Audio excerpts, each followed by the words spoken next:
Hey everyone, welcome back to the channel. Thank you for being here. My name is Andrew, coming to you from the beautiful Carolinas. Today's topic is going to be how the narcissist took you for granted. Think about that for a minute. Everyone, if you like the content, please like, subscribe, and share.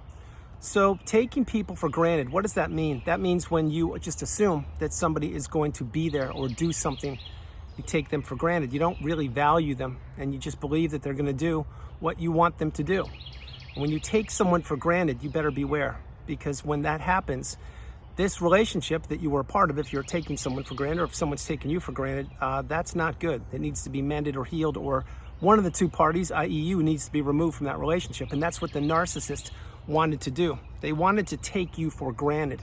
Now let's go back to the very beginning of the relationship. You probably experienced the love bomb / euphoric stage, which was when you met the narcissist. Everything seemed to be almost too good to be true, because it was. And the narcissist was doing their homework, learning all about you. And they were trying to figure out what made you tick. And after a period of time, they did. And in that initial stage, the love bomb stage, they were really putting on their game face. They were really showering you with fake love, with fake empathy, with fake caring, with fake kindness. And they were available frequently in the beginning of that relationship. Many times in the beginning of these narcissistic relationships, specifically the romantic setting, you spend a lot of time together, an awful lot of time, and very unusual amount of time together. And again, that's so the narcissist can get their hooks into you. The narcissist cannot become attached to you or to anybody. They want people to be attached to them. They want people to be needing them. The narcissist is a master manipulator and a puppet master. And what they do is they toy with people's emotions, with people's lives, with people's health, with people's money, etc. Now, I don't say those things lightly. The narcissist is a toxic person, and you're understanding that now because you probably were in a narcissistic relationship. Maybe now you're going down the rabbit holes of exploration and education, and you figured out that there were more than one narcissist in your life.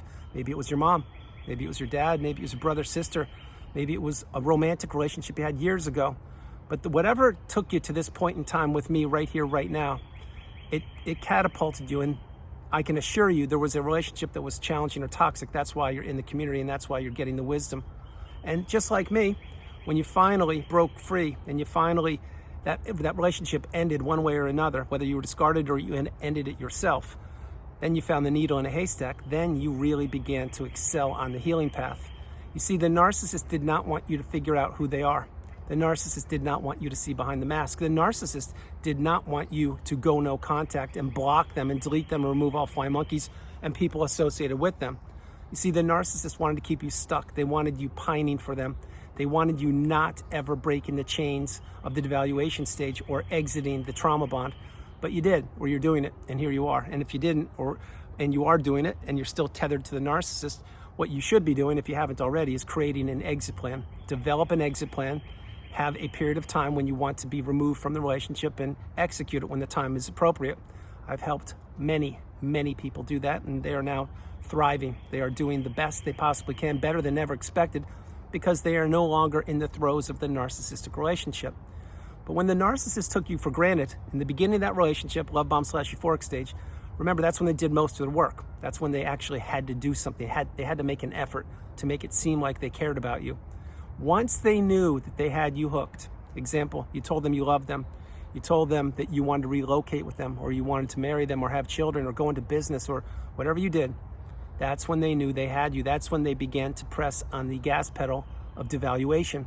That's when they weren't available as much. That's when they really began to take you for granted. Now you may say, why would they do it right then and there? I don't quite follow that. The narcissist at their core, they are hollow. They're a shapeshifter. There's nothing positive about them. What they do is they mimic back to other people, their thoughts, their ideas, their hopes, their hobbies, their dreams, their aspirations. The narcissist has zero, and I mean zero, originality in them. They know it, I know it, and you know it. And back then, though, you didn't have the wisdom on the narcissistic abusive cycle. You weren't taught this in school, so you weren't prepared to encounter a narcissist, and you certainly weren't prepared to enter a relationship with somebody who did not have your best interest at heart. But that was the narcissist. They were at the top of that list, trying to poke holes in that relationship, taking you for granted more and more. And the reason they could take you for granted is because they placed you in the devaluation stage. You didn't know how you got there. You knew that you were getting more and more abuse, experiencing gaslighting, stonewalling, silent treatment, triangulation. You were experiencing rage fits, verbal abuse, maybe even at times physical abuse, certainly financial abuse. Your job took a hit. Your network of friends certainly took a hit. Maybe your own immediate family members wanted nothing to do with you, or you were so in the fog that you didn't even want to talk to them because you were putting the narcissist high on a pedestal. You were believing they were the yin to your yang. You were believing that they were the person that completed you. You were believing that you couldn't live without them. And again, that was by design. That's what the narcissist does. They have multiple people throughout their lives, sometimes overlapping, falling in love with them and believing that they can't live without the narcissist. But remember, the narcissist needs people to regulate themselves. The narcissist needs people to feel important. The narcissist needs people to abuse so they can feel better about themselves. But you don't need people in that capacity. If you want a person to communicate with, that's great. You can do what you want, but I can assure you, you're comfortable being in your house alone at times, or taking a vacation by yourself, or reading a book quietly because you like serenity, calmness, peace, fruitfulness, abundance. You like the natural high vibrational state where you are and or you are headed towards. It is drama-free, manipulation-free. It is toxicity-free. But see, the narcissist needs people. That's why many times the narcissist will have multiple smartphones. That's why the narcissist can't sit still. That's why the narcissist took you for granted. That's why the narcissist is taking the new supply for granted. That's why the narcissist blows up every relationship they enter and encounter, which includes their immediate family members, their romantic relationships, their moms, dads, brothers, their neighbors, their colleagues, their coworkers, people in hobby groups and communities, the narcissist people at work in the offices. The narcissist needs disruption. And what they needed a new shiny object for a period of time, which was you, and it certainly was me, to catapult them forward to the next leg of their life. Now I'll pause there. You may say, well, who would do that? That's absolutely disgusting. It's abhorrible. Yeah, it is. But that's what the narcissist does. You see, the narcissist uses people. They chew them up and spit them out whenever they get whatever they want from them. Let's say your finances, as an example. Say that you had deep pockets, you had some money. Well, did the narcissist blow through your money and squirrel away their own? Probably. Let's say that you're divorcing the narcissist. Are they sitting down at the table with you, telling you, yeah, it just didn't work out. I think we should have a cup of coffee and let's just split things 50-50 or whatever's fair, and we'll just go our own ways. No, they're not going to do that in a million years. They're going to want you to stay stuck. They're going to drag out the divorce as long as they possibly can. They will try to weaponize the kids against you. They will look for custody of the children when they don't even want custody of the children. The narcissist wants anything that you want, but more importantly, they don't want you to have what you want, so they want it to take it away from you. Play that part a few times. It's challenging to understand the first time, but it's completely true. You see, the narcissist wants to inflict pain, damage, misery. They want to destroy people's lives, and they take so many people for granted. Let's talk about the children of the narcissist. Maybe the narcissist had kids, and now they're grown up, and they're young adults or adults. Maybe they've created their own families by now, who knows?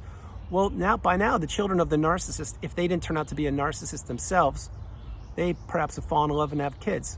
Well, many times they will go no contact or become unavailable to their own parent, who is the narcissist, years later, because there's no amount of money that these children of the narcissist will accept to be bribed to go to the narcissist house for the holidays, or to visit them, or to go on a vacation with the narcissist. Because if you want a vacation with your parent who is a narcissist, you're going to need a vacation from the vacation.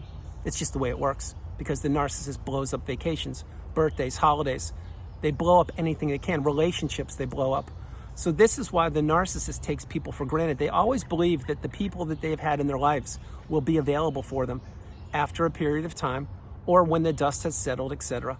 And the narcissist is accustomed to recycling people, to throwing them in that narcissistic fog after a period of time has expired, to pop back up and perhaps hoover. And again, don't accept a hoover. If you're getting hoovered, decline it.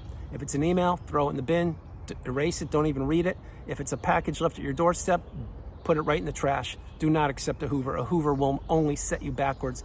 The narcissist cannot change. And if they are attempting to hoover you, it's because A, they believe you haven't healed, B, they're low on supply, or C, they want to go back for another round of punishment. And you should not ever accept a hoover. That is why I suggest so frequently on the channel, go no contact, etc. Block these people. But when the narcissist took you for granted back then, they could do it when you were in the devaluation stage, because they placed you someplace that you did not know that you were even in. You didn't know about the devaluation stage. You didn't know that you were going to be working as hard as you possibly could for the narcissist and for the relationship to the detriment of yourself. You didn't know that you were putting the narcissist way high up on the pedestal, and you were doing things that they wanted you to do, and you were experiencing toxic behaviors that you didn't even know people could administer, and you were enduring verbal abuse and financial abuse, etc. And when somebody, specifically you, or an empath, or both, if you are an empath, God bless you, but specifically people that don't have the education on the narcissistic abusive cycle, and they believe in humanity, and they believe that other people have their best interest at heart. And again, that was me at one point, it was you. But when people like that are in narcissistic relationships, the narcissist can toy with these people all day long, because we did not get the light bulb moment yet. We didn't understand that people did take us for granted. We didn't understand that people could not actually fall in love. We didn't understand that people's words that didn't match their actions meant that they flat out don't care about us. And we didn't know what all the terms in the glossary and the definitions on the narcissistic abusive cycle were. But now we know, or we're learning, and we're getting our cup full, and we're understanding that we are the priority. We come first, second, and third. There is no room for the narcissist or any toxic narcissistic individual in your life once you've identified what narcissism is and how it almost took you down for the count. You see, the narcissist never thought that you would ever heal. They sincerely, honestly didn't.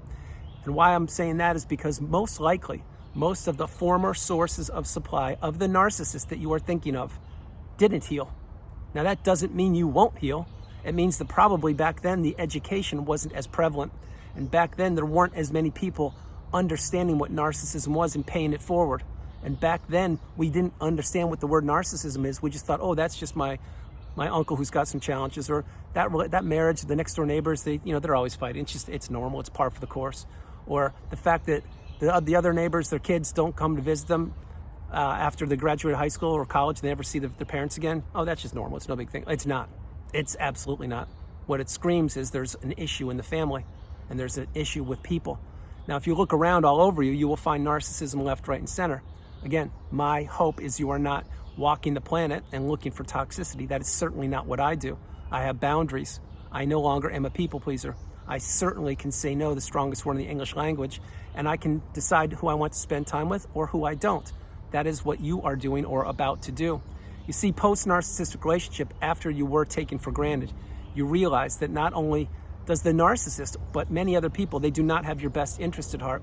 Many other people don't think the way you think, and that's not necessarily a bad thing, but that if you have a high level of empathy and you can introspect and you've healed from the relationship, or you are healing, you're a totally transformed, different person. You've conquered something that you didn't even know you were up against. You've knocked out with the knockout punch the narcissistic abusive cycle. You've beaten something you didn't even know existed. This is beautiful. It shows your courage. It shows your resilience. It shows your strength. It shows your fortitude. It shows your commitment. It shows your diligence to healing. Now again, the healing path is not linear. The healing path will take you super high and will take you super low. And the healing path will take time. In your time, you will heal. But you need to be patient with yourself. You need to be stoic. You need to be calm. You need to be centered. You need to understand that you will have some challenging evenings. You will have some challenging mornings, and you'll have definitely challenging days. But these days will dissipate over time the more you focus on yourself and not focus on the narcissist. You see, where you place your attention is where you place your energy. And when you were in that narcissistic relationship, you were placing your attention and your energy on the narcissist. Probably 100% you were, because your work was being disrupted when they would text you, when you had to go to the grocery store, if you were buying the proper peanut butter, etc., your haircut, clothes you wore, who you talked to, who you didn't. If when the narcissist came home and opened the front door, if you were sitting on the couch reading a book, that would be unacceptable. Why didn't you rake the leaves? There's dishes to be done. Why don't you make the bed? You never do the laundry. What about feeding the dog? Did you walk the dog? Did you exercise today? What's going on with the carpet? You didn't clean it. See, they would give you the endless to-do list, but you don't have to do any of these things any longer because you've slowed your life down. You've shrunken your inner circle, and you now understand that not everyone not only doesn't have your best interest at heart, but by having boundaries in place, you really conserve your energy. And again, like I shared with you, when you really introspect and heal and take your time and understand that there was no other way, you had to go through that narcissistic relationship. It's just the way it was. Because if you didn't think you had to go through it, you wouldn't have gone through it. You had to, I had to, because that is one of the lifelong learning lessons you're taking from this experience called life. And we don't stay stuck in the past. We don't predict the future. We live in the present moment, the here and the now. That is what we do. The narcissist lives for the moment. We live in the present moment, and there's a big difference. Living in the present moment means I can be out here in nature, listen to the birds, feeling the sunshine, and just experiencing the beautiful, bright, shining light energy around me in this forest and letting the abundance flow all around me. My hope is that that's what you can do too. But when you're with the narcissist, that's not what you can do. What you do is you're doing whatever they want because you're subservient to them. You are the unpaid helper. You are the walking apology. You are the sounding board. You are the person that is experiencing all the toxicity behind the closed doors of your house or in moving cars, etc. But remember, you weren't supposed to deduce this. You weren't supposed to put two and two together. That's what the narcissist thought. That's why they took you for granted. That's why they took me for granted. And that's why they take virtually everybody they enter relationships for granted. Because the narcissist, at their core, they're shallow and hollow. And they do know what they are doing. They put their clothes on the exact same way we do. They breathe the same air. The difference is they make a choice every day to take from people and to manipulate people and to lie and to use the smear campaign and to drive wedges between people and anything that matters to them. That's what the narcissist does. But believe me when I tell you, their day will come. Everybody has their day. You'll have your day. I'll have my day. I actually already had my day. The narcissist will get their day too. So don't think, if you're thinking about the new supply and they're with the narcissist and it's all puppies and rainbows and unicorns and butterflies, it's not. That's the outward appearance that the narcissist wants to portray to the world. That's why the narcissist is usually smothered all over social media. They love to post pictures and take selfies and use filters and act like they were certain places when they were not within 1,000 miles of the place. But that's the fantasy life of the narcissist. And they will continue to go on and on, stuck and trapped in their own narcissistic loop of manipulation and devastation. But you're out of it, or you're looking to get out of it, and you're healing, or you have healed, and you're headed towards, or you have arrived at that pinnacle of indifference, that mountaintop of indifference where myself and so many others are waiting for you to arrive, because there's plenty of room for you. I can assure you, the mountaintop is getting bigger and bigger and wider and wider. And we, meaning the people in the community, myself specifically, I would love to see you there. Many of you have reached it. Many of you are continuing to work towards reaching it. Some of you have reached it even as few as a few days ago that I've worked with. This is a beautiful thing. It's all of your patience and your due diligence and your effort and all the tears and sleepless nights and the processing and the journaling and the meditating and the watching videos and the reading and the healing childhood wounds. It's all of that culminating into healing. And remember this, the healing path is not linear.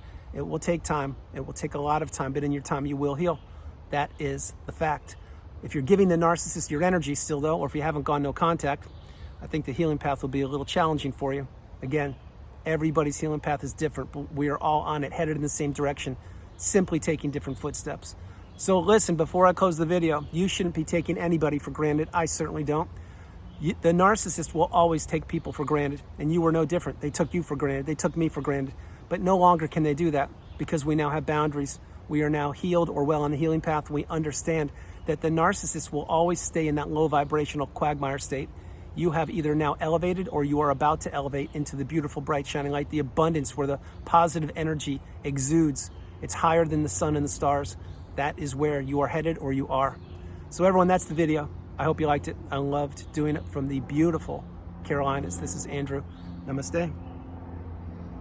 Have a great afternoon, evening, or morning, no matter where you are on the planet. You are not alone. Remember that. You are not alone. God bless you all. I love you. I'll talk to you tomorrow. And remember, the narcissist took you for granted. They didn't think you would break the trauma bond. They didn't think you would heal. And they didn't think you would go no contact. If you've done all three of those, you are an extremely strong and powerful person. If you've done one or two of those, we'll try to do the third one. Because the whole point of all of the videos that I create daily are to give you the wisdom and to educate and empower you, to have you become awakened and aware and understand that you are the priority. And no, not one narcissistic individual should be in your life. If you have the ability to go no contact or remove them, do it. If not now, when? I love you all. God bless you. And I will talk to you tomorrow. Bye, everybody.